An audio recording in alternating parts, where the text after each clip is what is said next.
सबसे पहले आप सबको मेरी प्यार भरी नमस्कार। एक साइंटिस्ट था जो मेडिटेशन के ऊपर रिसर्च करना चाहता था, पर उसके पास फंड्स नहीं थे।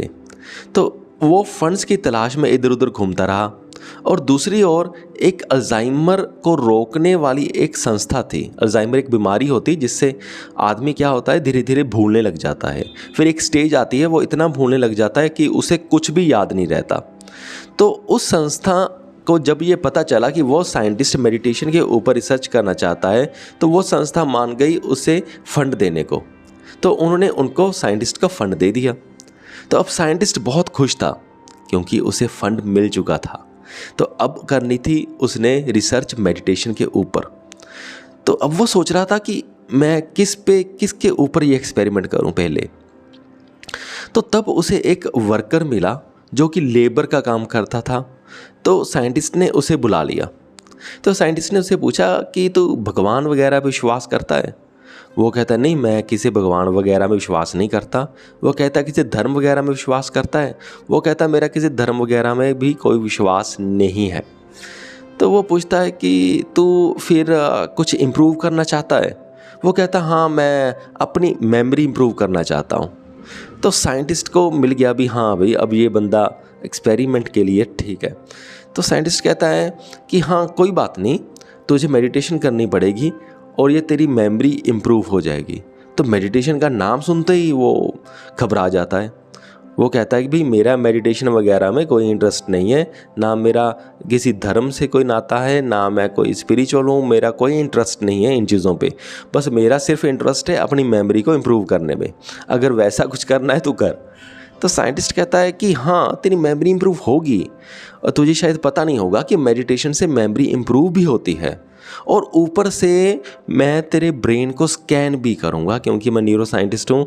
मैं स्कैन भी करूँगा और देखूँगा क्या वाकई में ही मेमोरी इम्प्रूव हो रही है और या कितनी इम्प्रूव हो रही है। तो उसने कहा बात तो आपकी इंटरेस्टिंग है, पर मेडिटेशन करना कहना मेरी बस की बात नहीं है। वो कहता कुछ नहीं, कोई ख़ास मेडिटेशन नहीं करनी पड़ेगी तुझे सिर्फ 8 हफ्तों के लिए रोज़ के 10-12 मिनट ही मेडिटेशन करनी है, बस इससे ज़्यादा कुछ नहीं करना। और मैं ऊपर से तेरी स्कैनिंग भी करता रहूँगा। तो फिर वो कहता है चलो ठीक है, 10-12 मिनट तो हो जाएगी, चलो ठीक है मैं कर लूँगा। वो फिर मान जाता है। तो साइंटिस्ट क्या करता है, वो उसी टाइम वो जो भी उसने टेस्ट लेने होते हैं, ब्रेन स्कैन्स लेने होते हैं, उसके लेता है। फिर जब पहले दिन वो मेडिटेशन करता है, वो उसे वीडियो दिखाता है कि ऐसे तुमने मेडिटेशन करनी है। उस वक्त भी वो स्कैन्स वगैरह उसके लेता है। तो फिर कहता है कि अब मैं तुम्हारे 8 हफ्ते बाद फिर से सारे स्कैन्स लूँगा और फिर तुझे बताऊँगा कि इम्प्रूवमेंट वाकई में हुई है या नहीं। और उसने मन में सोचा कि और मैं भी देखूंगा कि सच में मेडिटेशन से कोई इम्प्रूवमेंट होती है या नहीं, ब्रेन में कोई इम्प्रूवमेंट होती है या नहीं। चलो भाई, तो वो मेडिटेशन करता रहता है रोज़ के 10-12 मिनट, और 8 हफ्ते बीत जाते हैं। और 8 हफ्तों के बाद फिर उसके ब्रेन के स्कैन्स लिए जाते हैं। तो अब वो घड़ी आ गई थी जब साइंटिस्ट ने ये देखना था कि ये सब कुछ ऐसी बातें होती हैं या सच में कोई डिफरेंस पड़ता है।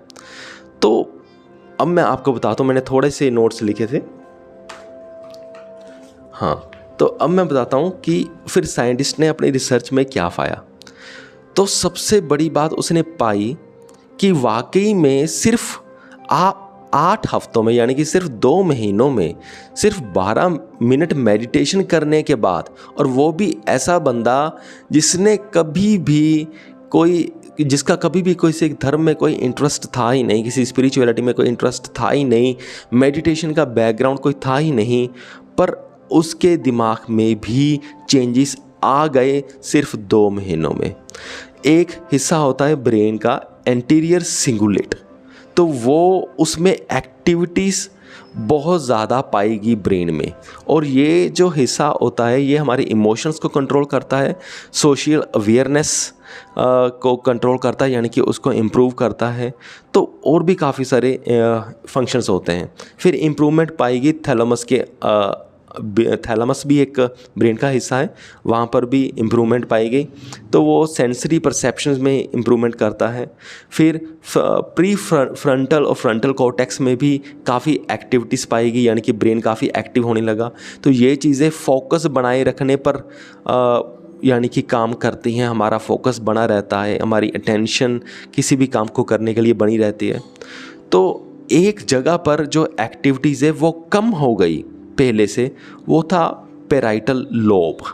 तो जो ये ब्रेन का हिस्सा होता है, ये आप ऐसा समझ लीजिए, ये सेंस ऑफ सेल्फ को बढ़ाता है। यानी कि जितनी ज़्यादा एक्टिविटी, हम उतने ज़्यादा सेल्फ कॉन्शियस होते हैं, उतने ज़्यादा हम अपनी यानी कि हल्की सी ईगो की हम अपने आप को डिफ्रेंशिएट करते हैं बाकी सबसे। तो उसमें एक्टिविटीज़ कम पाई गई। तो ये एक पॉजिटिव साइन है, वैसे ये नेगेटिव साइन नहीं, ये पॉजिटिव साइन है। तो क्योंकि कई रिसर्चेज में ये देखा गया है कि जब पैराइटल लोब में एक्टिविटीज़ कम पाई जाती हैं तो बंदा जो काम करना चाहता है, जहाँ पे फोकस करना चाहता है, वहाँ पे वो अच्छे से फोकस कर पाता है अगर पैराइटल लोब में एक्टिविटीज़ कम हो। और रिसर्चेज में ये भी पाया गया है कि जो साधु संत होते हैं, जो काफ़ी सालों से मेडिटेशन कर रहे हैं, उनके भी पैराइटल लोब्स में एक्टिविटी कम होती है।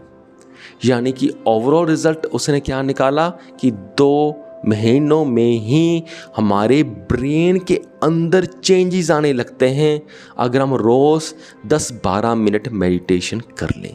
तो इतनी पावरफुल होती है मेडिटेशन। तो ये थी बहुत ही इंटरेस्टिंग बात जो मैंने पढ़ी। मुझे उम्मीद है कि आपको भी बहुत इंस्पिरेशन मिली होगी, आपको भी बहुत एनर्जी आई होगी मेडिटेशन करने के लिए, क्योंकि ये एक फैक्ट है। अगर आप भी कुछ कहना चाहते हैं और पूछना चाहते हैं तो आप भी पूछ सकते हैं कमेंट करके। और इस वीडियो को यहाँ तक देखने के लिए आपका बहुत बहुत धन्यवाद।